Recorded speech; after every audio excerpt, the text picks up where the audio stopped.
Hello friends, इस question में देखो भाई बोला क्या है। इस क्वेश्चन में बोला क्या है, a ball is projected with a velocity of 10 metre पर second at an angle of 60 degree with the vertical, है ना। एक बॉल को 60 मीटर पर सेकेंड से फेंका जा रहा है और एंगल कहाँ से मेज़र करा जा रहा है, वर्टिकल से। ये एंगल आपका 60 डिग्री है, ठीक। और कितने वेलोसिटी से बॉल को प्रोजेक्ट करी जा रही है, 10 मीटर पर सेकेंड से, ठीक। अब सोचो, आप जो प्रोजेक्टाइल पढ़े होगे उसमें एंगल को कहाँ से मेज़र करते हैं, हॉरिजॉन्टल से। आप ऐसे भी कर सकते हो, कोई दिक्कत नहीं। आप 90 से माइनस कर लो, आपका एंगल ऑफ प्रोजेक्शन चला जाएगा 30 डिग्री, ठीक है। तो एंगल याद रखना 30 डिग्री लेना है। अब इसके दो कॉम्पोनेंट कर लो, ठीक है। अब चूँकि हमसे क्या पूछा है, हाईएस्ट पॉइंट की स्पीड पूछ रखी है, हाईएस्ट पॉइंट की स्पीड पूछ रखा है ना, जब ये हाईएस्ट पॉइंट पर पहुंचेगा तब।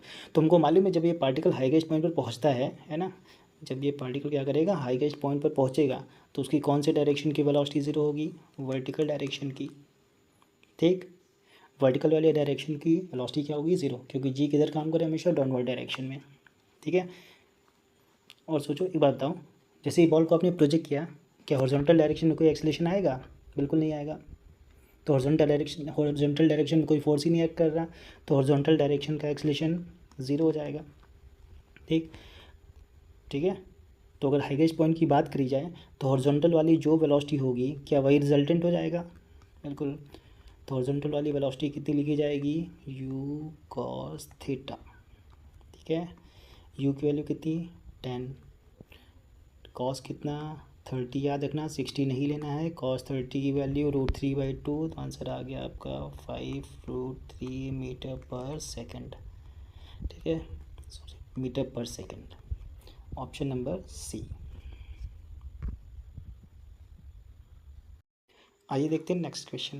देखो नेक्स्ट क्वेश्चन आपसे क्या रहा है, a particle moving in a circle of radius r with uniform speed, है ना, विथ यूनिफॉर्म स्पीड से घूम रहा है, यानी सर्कुलर मोशन कैसा है, यूनिफॉर्म सर्कुलर मोशन, ठीक है।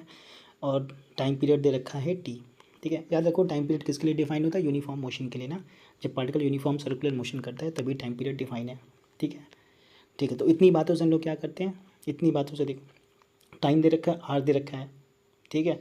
तो पहले इनमें क्या करते हैं, हम कुछ रिलेशन लिख लेते हैं। सोचो जब वो एक चक्कर पूरा कर लेगा तो एक चक्कर पूरा करने में जो समय लगता है उसको बोलते हैं टाइम पीरियड। तो जो एक चक्कर पूरा करेगा तो उसको हम लोग लिखा जाएगा 2πr, ठीक है, डिवाइडेड बाय उसकी जो भी स्पीड रही होगी, ठीक है। तो यहाँ से v की वैल्यू क्या कर लेते हैं, 2πr/t। ये इक्वेशन नंबर 1 हो गया, ठीक। तो जब सर्कुलर करेगा तो पार्टिकल की स्पीड क्या होगी, v, है ना। और चूंकि यूनिफॉर्म सर्कुलर मोशन है तो स्पीड चेंज नहीं होगा, डायरेक्शन चेंज होगा, ठीक है।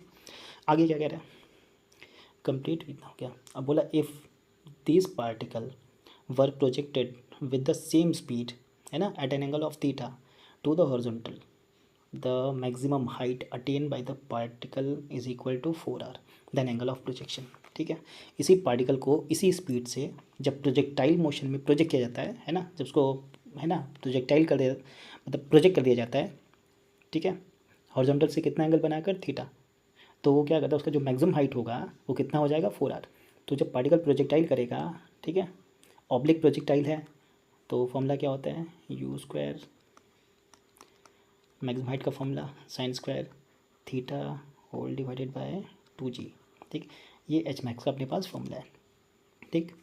अब एच की वैल्यू कितनी दे रखी है, एच की वैल्यू आप दे रखी है आपको 4r, ठीक है। एच की वैल्यू हो गई 4r। ये देखो u यही है जिस वेलोसिटी से आप प्रोजेक्ट कर रहे हो, कितनी वेलोसिटी से प्रोजेक्ट कर रहे हो, 2πr whole divided bye t, ठीक। और इस पूरे का क्या हो जाएगा, स्क्वायर, ठीक है। और यहाँ पर हो जाएगा आपका साइन स्क्वायर थीटा और होल डिवाइडेड बाय 2g, ठीक है। थोड़ा मेहनत करो भाई, देखो स्क्वायर है तो जब आप स्क्वायर करोगे तो ये आ जाएगा 4 और 4r², है ना। तो यहाँ से कट जाएगा, एक r इधर बच जाएगा, तो उधर 2 को क्या, 2 को उधर भेज दिया जाए, तो उसको जब आप सिंप्लीफाई थोड़ा सा कर लोगे तो इधर तो 2g चला गया, ठीक है। 2g को उठाकर उधर भेज दिया, ठीक, इज इक्वल टू, यहाँ पे देखो 4 से कट गया तो पाई बचा, पाई² बचा, पाई², ठीक है। और एक r इधर बच गया, ठीक है, और साइन स्क्वायर थीटा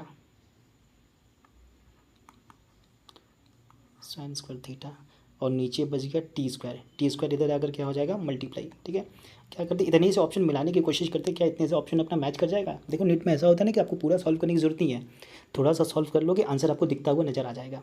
ठीक है, तो आंसर तो पक्का साइन में आना चाहिए, है ना। तो कॉस वाला आइटम क्या हो गया, कैंसिल आउट, 2 ऑप्शन तो आप पहले हटा दो। ठीक, अब बच गया ये दोनों। अब ये दोनों में थोड़ा सा एक बार ध्यान रखो, देखो साइन थीटा, अब देखो यानी टी स्क्वायर कहाँ है, ऊपर की तरफ है, तो टी स्क्वायर हमको देखो एक में नीचे दिखाई दे रहा है, एक में ऊपर। ठीक है, तो आगे सॉल्व करने की ज़रूरत है, क्या आंसर डायरेक्ट आ गया, बिल्कुल। तो टी स्क्वायर यहाँ से टिक मारो सीधे, ये ऑप्शन पूरा सॉल्व करना कौन जाएगा। क्लियर है, नीट में याद रखो हमेशा ऐसा ही होगा ना, आप ऑप्शन चेक करते रहो, थोड़ा बहुत सोल्यूशन करो, उसी से आपको आंसर दिख जाएगा, पूरा सॉल्व करने की ज़रूरत नहीं है। तो आंसर आई थिंक सबको समझ में आ गया। Thank you.